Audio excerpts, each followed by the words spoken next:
Sister, I don't know what I want to be when I grow up.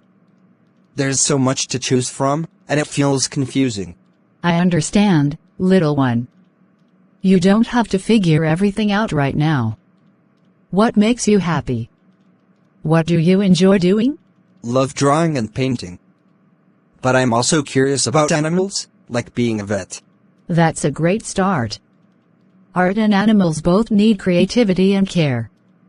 You can be an artist and still work with animals. Maybe you could design animal shelters or create beautiful paintings of wildlife. The future has so many paths, and it's okay to explore different things. That sounds fun. But what if I fail? Failure is just part of learning. Every mistake helps you grow. Just keep following your heart, and remember, I'm here to support you no matter what you choose. Thanks, sister. I feel a little better now.